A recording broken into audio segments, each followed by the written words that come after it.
I really welcome Gekar. He is the Vice Corporate Strategy and Marketing at Raj Industries Limited. Raj is India's leading industrial biotechnology company providing end-to-end technology solutions, including design, engineering, and manufacturing of plant and equipment of the biofuels industry globally. He holds a doctorate in management, and in addition to his bachelor's, he is also written a research thesis revolving around the renewable energy and international marketing strategies. He has a professional background which includes over 29 years of industry experience in in the international as well as the. First of all, Stanley College, thank you very much. Such a wonderful conference, great theme of panel discussions. I've been privy to some of the panel discussions held earlier, and I think it's a great learning experience for everybody, more so for students. So my hearty compliments for organizing the Experts Dome and about those big dreams. I think everybody has, and we have to work towards making them come true. Thanks again for the generous introductions. It's nice to be on the panel amongst the vibrant panelists that I see on the screen, which is also great. Now the topic is very interesting. Marketing yourself. Well, we have a hyper competitive environment today. Opportunities are plenty, but so is competition. So I think all that matters is you grab an opportunity when it arises, and that is possible when you are well prepared. So you should be prepared to talk for yourself without hyping it and without underplaying it, just being candid. So I think marketing yourself is a mantra, not just for someone who is starting his career, but someone who is at early, mid, or even at the senior stage of career, because you never know where the opportunities will come from, and you got to be prepared for yourself. So, the topic is so over, we can perhaps go on and on, but I'm saying that there are at least three things that come to my mind. First is the product, that in this case yourself. So you must know yourself, which is what your strengths are, what your weaknesses are. So basically SWOT analysis, as we call in the marketing parlance. And then you must also know what is unique to you. So that's about the product, because unless you know about the product, there is no way you're going to be able to market it. But equally important to know who are you going to market it to, which means know your customers is the biggest mantra that all companies follow. We know it in different terms like customer centricity, customer delight, customer at the forefront of everything that you do, and so on and so forth. But developing a deeper understanding of who you are trying to market to, what their requirements are, what their needs of today and also are, is extremely important for marketing. And clearly, I mentioned about hyper competitive environment, which means that you are not alone in the field. You have to know your competition. What are they at? What are they doing? What are the areas you have edge over them? What are the areas they have edge over you? So that you are able to cast and carve a niche of your own. I think those are my opening comments. So you got to know the product very well. You got to in-depth understanding of the market that you're operating in. And obviously you must know who you're up against. So if you know these three, then probably you're on a journey to devise a plan and a roadmap to be able to market yourself. Of course, a lot of times when we discuss about marketing yourself, we direct ourselves towards business, but it's also about marketing yourself, your own self. So what is the difference between the two? So the concept here is marketing. It doesn't matter whether it is organization or an individual. And when we talk of marketing, you can't talk without Kotler and his concepts. So Kotler said 5 P's actually. He added the 5th P, and he said product, which is about the solution that either an organization or an individual brings to table.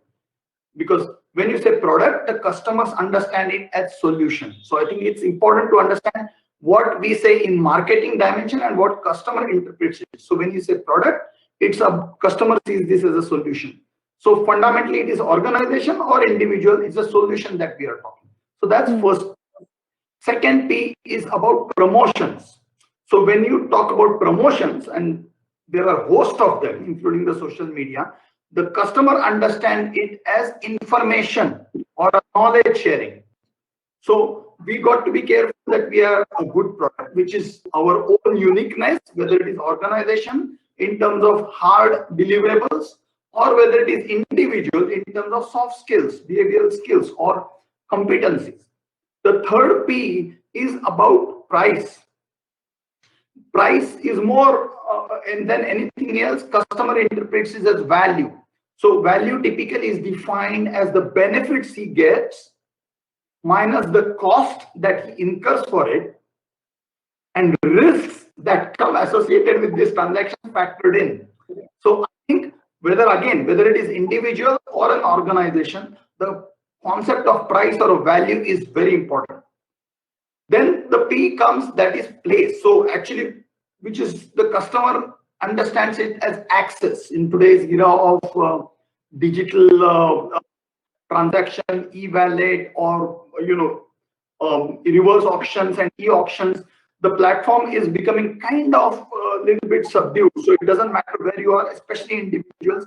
There are many companies around the world who have said that they're agnostic to the location where they can find talent. I think ma'am here is Deshpande ma'am here represents HR, so she can corroborate.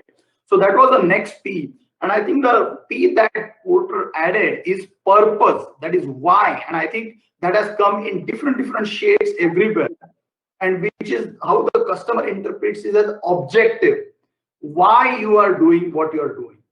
So I think it doesn't matter whether it is marketing an organization, hard deliverables, services, products, projects, or individual capabilities, expertise, knowledge, the concept of 5P remains the same. And then we can add, it is about people, it is about planet, it is also about profit. So we can go on. But it is important to understand that the principles remain same, no matter you are marketing individual or marketing an organization. Should we discuss about maybe fundamentals of marketing in startups or businesses in general? Dr. Ravindra, if you can take that up, please. Okay, thank you. That's a good question. Let's think of individual as a startup. Okay, fundamentally, all startups need to pitch to potential investors to secure seed funding, angel funding, and then subsequent funding from concept to piloting to first commercialization, and then scaling up and so on. Most important element that comes is what we call elevator pitch. Now, this is a very important concept, elevator pitch. Elevator pitch is that 30 to 40-second time that is required for elevator to travel from ground floor to floor number 5, 7, whatever it is, in which you should be able to very clearly articulate very simply what is that unique value proposition that you bring to the table, how are you any different, and what way you can benefit the customer or the market. So the concept of elevator pitch is very important. I mean, you can Google and there are numerous examples of a great elevator pitch.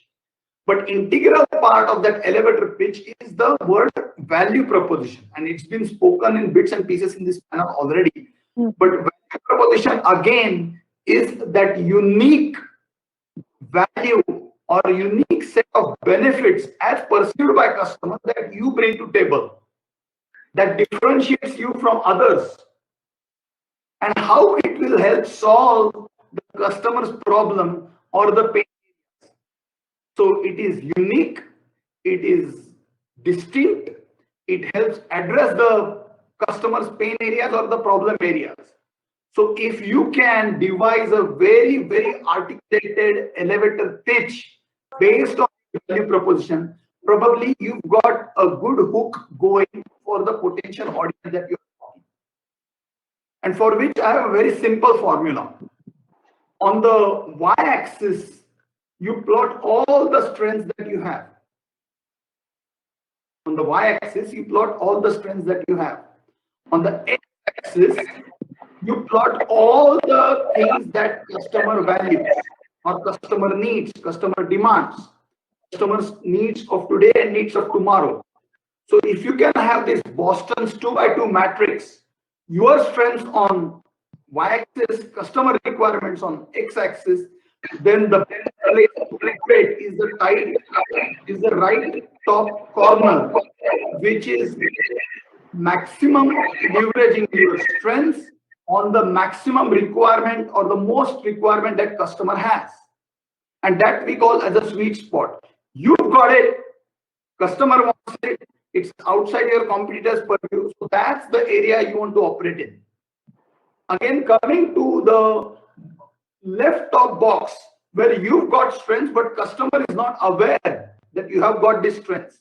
And that's where marketing.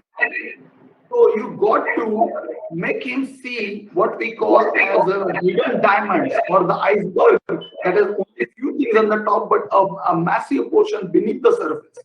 So you got to tell customers the skill sets, strengths that you bring to table, and importantly, how they create value for him. So you are ideally operating in these top two platforms. I think there was a discussion going on here, and there's a nice saying that everybody is diamond in making, from coal mine all the way dazzling into the ornaments that we wear. So the process of diamond making undergoes several things, right? Cutting, polishing, aging, transparency, fitting it in the right, and then stringing right. So I think the whole thing about putting a great elevator pitch to customers is contingent upon making a very strong value proposition. That value proposition is based on inside out knowledge of yourself and that of your customers, and accordingly you will be able to articulate. That will make sure that you have an audience with him, because we are living in what we call as a VUCA environment, right? Volatile, uncertain, complex, and ambiguous. So whatever opportunities come your way, you got to make most of it. So I started by saying that when preparation meets opportunity, you have a success. And that's why strong elevator is extremely critical. And all the more so in the parlor of startups, which is a metaphor for even for individuals as they progress through their career, that they are able to quote unquote sell their expertise, their skills, their value proposition to the right target audience. That would be my 2 cents. Probably Dr. Ravindra, if you could go first with your closing remarks, please. Okay. Before I go to the closing remarks, I've been patiently listening to all the very different views aired, and there are 2 points that I want to add. One is the point that you made: what if everybody starts becoming unique? There is a discussion around that. We have to be mindful that just as individuals become unique, the customers are also unique in their ways. So unless there is a meeting of minds, unless there is matching of ideas and expectations, the association won't happen or won't survive. So it doesn't matter, everybody becomes unique, then we raise the bar. There is no upper limit there. That's the point I wanted to score. Second, I think there was a question about what is underdoing and what is being overdone and so on. And I, for a while, thought that this is almost a discussion on social media than anything else. But I think in today's context, what happens is people tend to overdo their promotions. So it's like keeps coming on your face. 2, people blot up. I mean, they just blow up their achievements, their claims. And actually, when you interview, so I think, I heard the point very well that a lot of recruitment happens on social media, so on and so forth. But people are seldom candid and honest. They try to sell themselves. They try to sell the skills that they have without understanding what the customer wants. So that's the difference between sales and marketing that we talk about, right? In sales, you got to go and push what you have. And in marketing, you got to figure out what market wants and then devise those and then push. So I think there is a difference. So people try to sell themselves. So there is never too much of a marketing, but there is too much of a sell. I think that's the point I wanted to make. Nevertheless, it's been an interesting discussion. Toolkit is a word that's doing rounds these days, right? So when you are doing marketing, you've got to have your own toolkit. And that toolkit comprises not just of social media presence, which is constantly the top in this panel discussion, but it goes much beyond. It goes back to good credible references that you have. It goes back to the credible papers that you have published. It goes back to the grassroots hands-on projects that you have done. It goes back to show your social commitment in terms of, let's say, animal welfare, just to make a point, or conserving environment is just another point. So I think we got to have our own toolkit, and we are going to be able to, then only we are going to be able to market ourselves. And that toolkit, to the extent possible, need to be well-rounded, as it needs to reflect the person that you really are, and not really the person that you wish to be. What you wish to be stays with you, you keep working towards it. But if you bloat yourself, if you jack up your credentials, if you make tall claims which you can't really sustain, because recruiters, or even when the rubber hits the road in an organization, it doesn't take people long to find out what was stated and what is delivery. There is a gap. And that in every business, everywhere, everybody wants a plug and play raw material, right? No different with talent. So I think we got to be careful while making our claims. We got to be very modest when we try to market ourselves. We cannot overdo like a relentless campaign that is every morning open mailbox, or every morning see the LinkedIn post, or keep doing it. Then you are in love with yourself, being narcissist. So we don't want to do that. So I think these are some of the areas that one need to be careful about. So I think just to, in a closing comment, we got to know ourselves much better. There is a book about knowing yourself. I think that's very important. As a team player, are you good as a leader? Are you working independently? Are you good with numbers? Do you work well in daytime? Do you work well in odd hours? Do you work good in pressure situations? You got to figure out yourself first. That's the fundamental building block. And then you keep building to it, to who you are marketing. And then talking about marketing segmentation, targeting, positioning, these words don't come, then the marketing discussion doesn't become complete. So you got to segment the market that you want to operate into. You got to target the segment that you want to make an impact. And then based on that target segment, you got to create a strong positioning, messaging, which is true to the core, not overdone. I think that's fundamentally important. And finally, just be mindful that it's not just you. There is another Stanley College in a different part of the world, different part of the city, who is having similar discussions to prepare their audience. So there is a competition always around the corner lurking on you. So you got to keep upping the ante. You got to keep, let's say, innovating, or what some people call here unlearning and relearning. So I think to stay contemporary is very, very important. So these are my few last cents on the closing comments. Thank you.